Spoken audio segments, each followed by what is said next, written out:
Sean bienvenidos a nuestro programa Conversemos de Evangelismo y Apologética. Es una gran bendición estar con ustedes una vez más a través de nuestro programa de televisión. Yo soy Miguel Esparza y también con nosotros nos acompaña mi hermano y buen amigo Luis Ángeles, quien nos acompaña desde Tulancingo, Hidalgo, en México. Bienvenido, Luis. Muchísimas gracias, hermano Miguel. Para mí, como siempre, es un placer poderte saludar, poder saludar a nuestros hermanos que están viendo este programa, enviándoles un saludo fraterno desde México y confiando en que la buena voluntad de Dios, que es agradable y perfecta, se está confirmando en sus vidas. Amén, hermano. Bueno, Luis, este programa es la segunda parte del programa con el tema central de la autoridad de la Biblia. Si la Biblia, preguntando si la Biblia es realmente confiable. Pero antes de iniciar con el tema, quiero presentar a nuestro invitado especial que ya estuvo con nosotros en el primer programa. Pastor Salvador Gómez Dixon, quien nos acompaña desde la República Dominicana y desde la bella isla de Santo Domingo. Bienvenido una vez más, Pastor, al programa.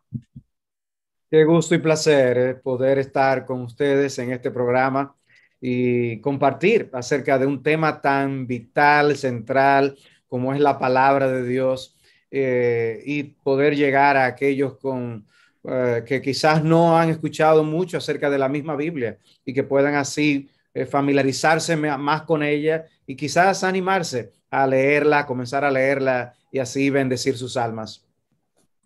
Amén, amén, pastor.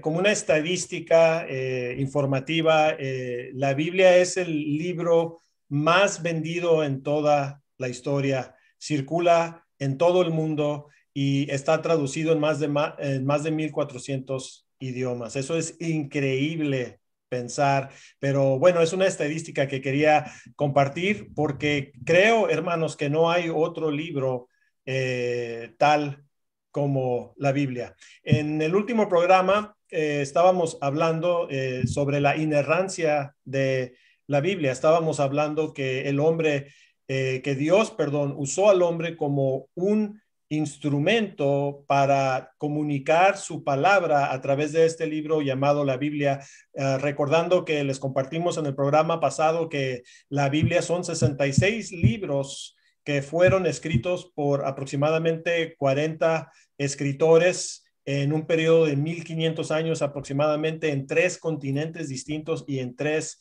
idiomas distintos. Pero, hermano Luis, continuando con la plática acerca de la inerrancia de la Biblia, pues algunos dicen que existen contradicciones o errores en la Biblia y sabemos que, como ya lo mencionamos, la Biblia es inspirada por Dios, pero es escrita por hombres. Entonces, ¿es confiable o da lugar a errores, hermano? Bueno, la Biblia no da lugar a errores porque fue inspirada por Dios, pero creo que es importante profundizar un poco más respecto a este tema. El pastor Salvador en el programa anterior hablaba acerca de la autoría de hombres, donde de alguna manera la esencia del autor también se está manifestando, se está plasmando en las escrituras. Sin embargo, la Biblia no tiene ningún error de carácter normativo, es decir, los mandatos, las instrucciones que Dios tiene para su pueblo y para el cumplimiento de sus propósitos son precisas y son claras. Y creo que es importante recordar, hermano Miguel y pastor Salvador, lo que dice 2 Samuel 22:31, que en cuanto a Dios, perfecto es su camino y acrisolada la palabra de Jehová. Acrisolada significa que es intachable e irreprochable. Y la primera razón es porque Dios es quien la inspira, ya se citó en 2 de Timoteo 3:16, por lo tanto es Dios quien se ha encargado de preservar su mensaje, esto a pesar del hombre. A Dios no se le escapa nada ni lo toma por sorpresa. La segunda razón es porque es precisamente porque se cuentan con más de 400 manuscritos tan solo del Nuevo Testamento en comparación a unos cuantos escritos, por ejemplo, de Platón o Aristóteles. Por ende, tenemos suficiente información como para tener errores intencionales. La tercera razón es porque la metanarrativa de la Biblia, hermanos, gira en torno del Dios Trino y su redención. Y todo lo que la Biblia enseña y revela es de manera puntual y perfecto. Y la cuarta, hermanos, es porque Jesús dijo que ni una jota que es la letra más pequeña en las escrituras hebraica aramea de la época del Señor, que es la Yod, era la más pequeña de las letras del alfabeto, y a su vez ni una tilde, que era el pequeño acento, dejarían de cumplirse. Jesús dijo, el cielo y la tierra pasarán, pero mis palabras no pasarán. Así que en aspectos normativos, amados hermanos, a lo que apunta y la meta que tiene la escritura no tiene error, no tiene confusión, sino que es precisa y perfecta. Es importante que las personas sepan que la Biblia no bajó así del cielo como ella es. O sea, hay religiones que argumentan y dicen cómo su Dios o su ángel dio tal libro desde el cielo, lo envió y cayó así, pero la Biblia no se formó, no vino formada ya como nosotros la conocemos. Nosotros en el programa anterior señalamos cómo la Biblia fue escrita en 3 idiomas distintos en ese periodo tan amplio de tiempo y fue escrito por partes. Por eso el mismo Jesús hablaba de cómo la Biblia está conformada por los escritos o libros de Moisés, los profetas, los escritos, que eran diferentes partes compuestas por diferentes autores. Y estos fueron materiales compilados. Una parte fueron escritos en pieles, otras partes fueron escritos en papiros. O sea, nosotros no podemos tener una imagen idealista de lo que la Biblia es. Se formó en una época muy diferente a la nuestra hoy. Y yo personalmente creo que con una razón. Yo creo que si la Biblia hubiera sido dada completamente en esta época, las personas dudaran más de la Biblia que el hecho de que se hubiera escrito como fue hecho. Porque hoy en día yo tengo un familiar que si uno le muestra algún video que uno vio, lo encontró por la internet y me dice, eso es mentira, eso es tocado por el hombre, eso no es así. Y yo creo que si la Biblia fuera surgido en esta época, las personas duraran más de su veracidad. Pero fue un libro que fue recopilado con materiales muy distintos. Es un libro que se copiaron manuscritos como Luis mencionaba, y tenemos cantidad de manuscritos, de pedazos de la Biblia. Hay miles de manuscritos, pero de ningún libro que las personas que creen en el día de hoy, como se cita típicamente el caso de la Ilíada de Homero, la Odisea de Homero, son libros de los que no se tienen casi ninguna copia, pocas copias, y no son recientes, no son de la época, sino que eran más recientes. Y nosotros, sin embargo, de la palabra de Dios, tenemos muchísimos documentos, algunos de los cuales son muy cercanos a la época en que fueron escritos. Pensemos, por ejemplo, en un caso como un libro como el Evangelio de Juan, las epístolas de Juan, el libro de Apocalipsis, fue escrito casi al final del primer siglo. Y nosotros encontramos corroboración de la veracidad de esos manuscritos con unos pocos cientos de años después. Y en ese sentido, nosotros tenemos un libro incomparable en la palabra de Dios. Ahora bien, habiendo dicho esto y diciendo que nosotros podemos llegar con precisión a un libro que contiene, que es la palabra de Dios en nuestras manos, también yo tengo que admitir que puede haber errores que se cometan en una imprenta imprimiendo la Biblia. Yo he encontrado errores en ese sentido, de algo que está mal impreso, de algo que no quedó bien, una letra por otra, pero esos son errores del impresor del día de hoy, no de la palabra de Dios como tal. Porque hay personas que dicen, la Biblia contiene errores, no se puede confiar en ello. Y una vez más, lo decimos, las personas usan esas argumentaciones para huir a la responsabilidad de que un día van a tener que dar cuentas a Dios por el estilo de vida que llevan y por haber negado al Hijo de Dios y no confiar en el Hijo de Dios que Él envió para nuestra salvación.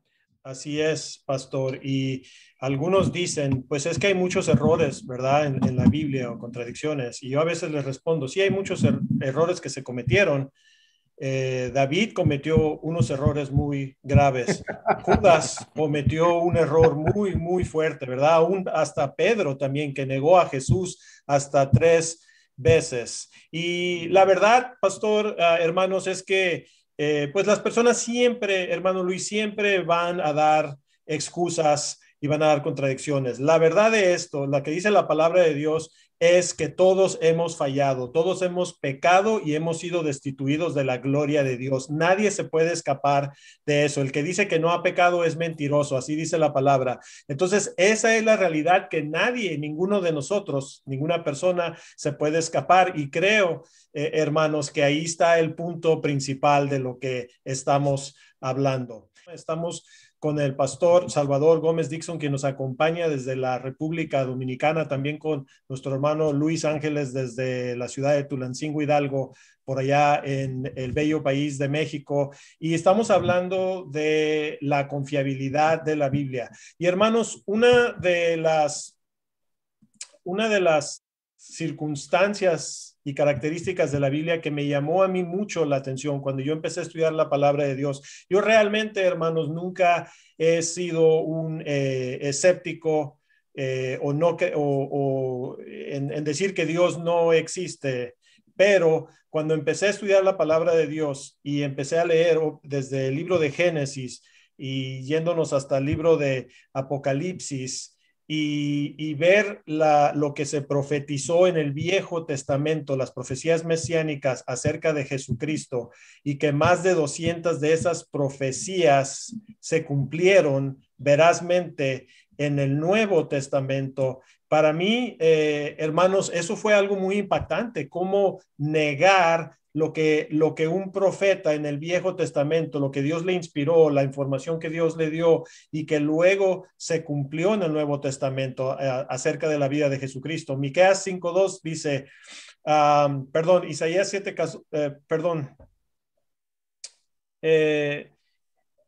dice, sería traicionado por 33 piezas de plata, moriría por crucifixión y sería sepultado en la tumba por un hombre rico. Hay muchos versos que podemos apuntar, de hecho más de 200 profecías, Pastor Salvador, acerca de Jesucristo que verazmente se cumplieron en el Nuevo Testamento. Es correcto. Una de las grandes características de la palabra de Dios es cómo contiene profecías. Profecías ya cumplidas y profecías que se cumplirán. Y yo creo que es una manera de Dios condescender con nosotros y ayudarnos aún, porque ver esas profecías cumplidas nos brinda confianza. Me recuerda ese pasaje de Hebreos capítulo 6, cuando dice que Dios, por dos cosas inmutables, que son sus juramentos y sus promesas, nos comparte la veracidad de lo que dice para que nosotros seamos fortalecidos y consolados. En otras palabras, no es que Dios necesita corroborarnos que Él está diciendo la verdad. Él dice la verdad, Él es fiel. Pero cuando lo confirma de esa manera, es para fortalecernos a nosotros. Y uno ver todas esas profecías, como tú mencionaste, Miguel, cumplidas en la vida de Jesús, porque la Biblia contiene montones de profecías. La Biblia contiene profecías con respecto a reyes de la historia, como Ciro, por ejemplo, que se cumplió cientos de años después de haber sido profetizado. Las profecías que contiene el libro de Daniel acerca de los imperios del mundo, cómo se irían sucediendo uno tras otro. Son profecías impresionantes para que lo leas. Por eso a veces los incrédulos, los escépticos acusan a la Biblia de simplemente fabricar estas cosas y su cumplimiento para hacer creer que es un libro milagroso, pero son libros escritos cientos de años antes con profecías que se cumplen después, y las que se cumplieron en la vida de Jesús son sencillamente espectaculares, las cosas que ocurrieron. Y se habla de su nacimiento, el lugar del nacimiento, dónde se criaría, o sea, que se iba a criar en un lugar diferente de donde nació. También había profecías sobre eso, profecías sobre Juan el Bautista, que le iba a introducir en cuanto a su ministerio, profecías en cuanto a qué ocurriría con su familia, que al principio no iban a creer en él, aunque luego tenemos 2 de sus hermanos escribiendo libros del Nuevo Testamento. O sea, son sencillamente espectaculares. Y solo el día de su muerte, las decenas de profecías que se cumplieron para mostrar que él era el Mesías enviado de Dios. Aún Juan el Bautista en una ocasión dudó. Y él envió a preguntar, ¿eres tú el Mesías o tendremos que esperar a otro? ¿Y qué respondió Jesús? Le envió la respuesta y le citó la escritura del libro de Isaías que decía, Dios mismo vendrá. Y en esa profecía dice, los ciegos verán, los sordos escucharán, los cojos se levantarán. Y Cristo estaba cumpliendo esos milagros precisamente en esos mismos días en que Juan hizo la pregunta, para corroborar y fortalecer la fe de Juan el Bautista. Y hoy en día esas profecías fortalecen nuestras vidas también y nos dan pie para confiar en que las profecías que quedan pendientes, como la segunda venida de Cristo, ocurrirán igualmente con la misma fidelidad, amparadas en el mismo poder de Dios. Amén, pastor. Y algo que me llama la atención, hermanos, y que me maravilla es no tanto a esta generación nueva que están escuchando acerca de Jesucristo o que tienen acceso a la Biblia y poder leer acerca de la vida de Jesús. Pero, hermano Luis, en ese tiempo, en el tiempo de Jesús, los judíos conocían la palabra de Dios. Los judíos conocían las escrituras del Viejo Testamento, conocían las profecías acerca del Mesías venidero, su nacimiento, su crucifixión. ¿Cómo es su lugar de su nacimiento? ¿Qué sucedería? Que saldría de Egipto, ¿verdad? Cuando sus papás, José y María, cuando era bebé y, y un ángel les decía, ahora ya pueden salir, se pueden mover, etcétera. Todo paso por paso documentado. Luis, ellos conocían las profecías acerca de Jesús y ellos vivieron en ese tiempo. ¿Cómo fue posible, Luis, que lo pudieron perder? ¿Cómo fue que no pudieron ver que él era el Mesías y el Salvador? Bueno, Jesús lo dijo para que fuese a través de parábolas, para que viendo no vean y oyendo no perciban. Les fue velado en ese momento el conocer que el Mesías estaba frente a ellos, estaba caminando con ellos. Sin embargo, Jesús sí lo puntualizó. En Juan 5:39, Él les dijo, escudriñen las escrituras porque a ustedes les parece que en ellas tienen la vida eterna y ellas son las que dan testimonio de mí. O sea, Jesús les recuerda que las escrituras hablan acerca de Él. Incluso en el programa anterior, Pastor Salvador habló de los discípulos que encontraron a Jesús en el camino a Emaús. Y Jesús también les recordó que siguiendo a través de los profetas, les declaraba todas las escrituras acerca de lo que él decían por los salmos, por la ley, por los profetas. Así que no había duda de que Jesús fuese el cumplimiento y de que él era el Mesías, Salvador y Redentor. Y mira, hermano Miguel, acabas de citar algo tan importante como Israel no desconocía las profecías acerca del Cristo.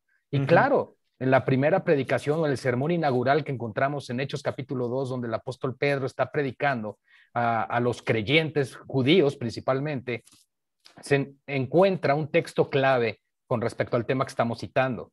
Y es en el capítulo 2, versos 37 y 38, donde al escuchar el sermón ellos se compungieron de corazón y dijeron, varones hermanos, ¿qué haremos? Porque ellos se dieron cuenta que no solamente Cristo cumplió las profecías en cuanto a su nacimiento, en cuanto a su forma de crecer, su familia, sino también el rechazo, el martirio, el sufrimiento y su muerte. Entonces ellos se dieron cuenta que no había otra manera o que no había medio o posición en la que ellos pudieran caminar para salvación, por cuanto el único medio de salvación que Dios les había provisto, lo habían matado, lo habían crucificado. Amén. Así es, Luis. Y hermanos, sabemos que en la primera venida de Jesús vino como un cordero, ¿verdad? Vino como un redentor. Vino para salvar al hombre de sus pecados, para redimir al hombre. Y creo que ahí hay una confusión porque muchos creían o veían a Jesús como un rey que iba a venir a salvarlos del yugo de los romanos. Creo yo que había una impresión.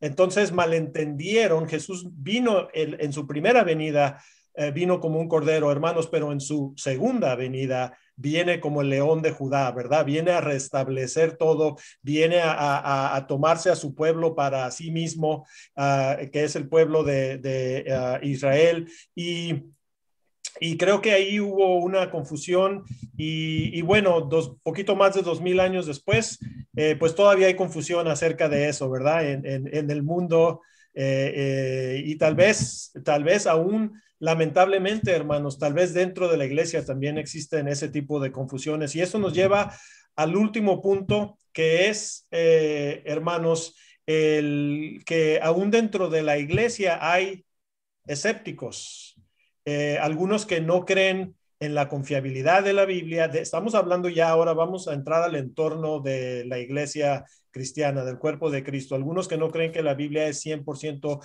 confiable. Y quiero compartirles algunas pequeñas estadísticas hechas a cristianos, no fuera de la Biblia, sino hechas a cristianos. Y dice que el grupo Barna es es una página web reconocida de encuestas y hizo una encuesta entre cristianos y reveló que el 49% de cristianos creían que vivir con alguien del sexo opuesto sin estar casados es moralmente aceptados, mientras que una tercera parte, un 33% de los que profesan ser nacidos de nuevos, consideraban que no tenía nada de malo matar a un bebé aún en el vientre. En una encuesta de más de 6,000 pastores, hermanos, aquí en los Estados Unidos, descubrió que el 30%, es decir, aproximadamente 1,800 pastores habían visto un sitio pornográfico en la internet en los últimos 30 días, hermanos. Una gran cantidad de jóvenes o tercera generación de cristianos no creen en el infierno o no creen en el castigo eterno. Pero hermanos, a mí lo que me llama la atención es la encuesta hacia los pastores. Una 30% de pastores admitieron haber visto un sitio pornográfico. Pastor Salvador, lamentablemente esto aparenta ser una tendencia creciente entre los evangélicos. Pastor, díganos, ¿por qué? Hemos estado hablando precisamente de la palabra de Dios y de confiar en la palabra de Dios. Hemos estado hablando del origen de la Biblia como algo que viene de Dios mismo. Dios sopló su palabra. La Biblia tiene la autoridad de Dios. Si no lo vemos de esa forma, nosotros nos vamos a extraviar. En el mundo de los espías, en el mundo de la guerra, nosotros sabemos cómo un ejército puede invadir a otro sin que se dé cuenta. Puede introducir a personas dentro del otro grupo para hacer daño. Y Satanás lo sabe. Es en el mismo contexto de segunda de Timoteo, capítulo 3, cuando Pablo habla de que los días serán peligrosos porque las características que tendrán los hombres será una de egocentrismo, de hedonismo, de individualismo. Es en ese contexto que dice cómo algunos de ellos iban a profesar la piedad y que se iban a introducir dentro de las mismas iglesias. Eso es parte de la estrategia del maligno, porque si él puede hacer que el mensaje del evangelio sea visto a la par con el estilo de vida de muchos de esos que profesan la fe, entonces quedará en entredicho ese mensaje. O sea, la táctica del enemigo de nuestras almas está allí, se usa en el mundo de las guerras y él lo va a seguir utilizando hasta el final. Por eso nosotros no podemos dejar de predicar el mensaje del evangelio, pero un mensaje del evangelio que mantiene un precio alto a la verdad de ese evangelio. No lo pone en baratillo. Nosotros no lo damos como podemos decir que podemos creer el evangelio y vivir como nosotros queremos. No. Jesús dijo, ¿por qué me llamáis Señor, Señor y no hacéis lo que yo digo? Un estilo de vida contradictorio que desdice de abrazar el mensaje del evangelio en verdad.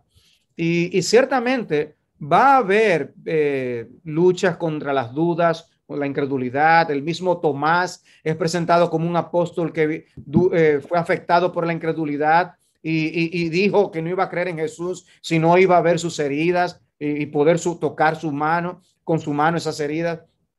Yo creo que hoy vamos a ser afectados por la incredulidad, pero de ahí a estar dominados por un espíritu de incredulidad en cuanto a la autoridad de la Biblia, en cuanto a si la Biblia es la palabra de Dios o no, nos recuerda eso la gran lucha con el liberalismo que tuvieron creyentes del pasado.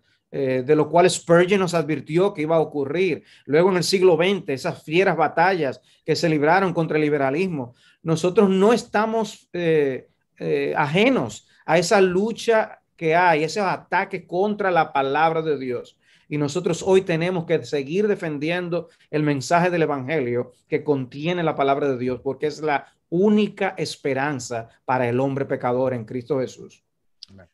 Así es, pastor, y realmente creo que la palabra clave ahí, que es una lucha, es una batalla, es un ataque estratégico del enemigo, tal y como está documentado en el libro de Efesios. Sabemos que no es una lucha de carne y sangre, pero es una lucha espiritual, con huestes espirituales en las regiones celestiales.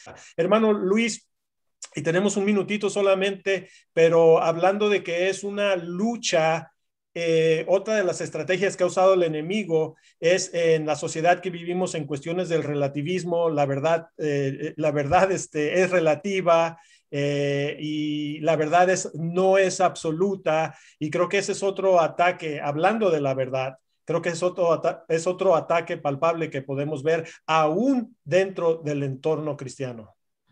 Es correcto, hermano. El mundo afirma lo que dice ser su verdad. Cada quien tiene su verdad. Tu verdad es tu verdad, pero no es verdad para mí. Y finalmente nadie tiene una verdad. Sin embargo, la Biblia es una verdad absoluta. Amén. Y aquí es donde entra para nosotros, precisamente en esta batalla, en esta guerra espiritual que también libramos, entra en los aspectos de los cuidados que nosotros como ministros o predicadores debemos de tener. Pablo le dijo a Timoteo, ten cuidado de ti y de la doctrina, porque el corazón es engañoso, nuestra mente puede divagar, pero la verdad de la palabra no, es incambiable, es inmutable. Ten cuidado de ti mismo y de la doctrina. Por el otro lado, hay una instrucción clara en Tito 1 y 1 Timoteo 3, donde los predicadores, los obispos, ancianos o pastores tienen que retener la palabra tal cual ha sido enseñada.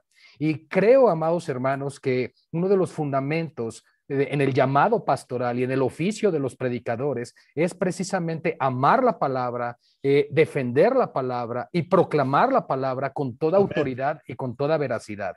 Ojo con lo que voy a decir. Dios no necesita ser defendido, Él, pero la palabra nos ha sido dada para ser defendida, presentar con mansedumbre defensa de la palabra del Señor. Amén. Así que ese es el rol y la función que tenemos, porque la palabra es la verdad.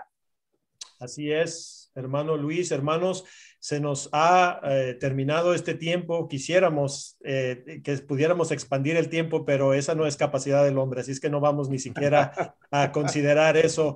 Pastor Salvador, una vez más, agradecido por su vida. Gracias por habernos acompañado, hermano, y haber sido parte de este programa. Gracias a ustedes por esta hermosa oportunidad que Dios nos ha dado.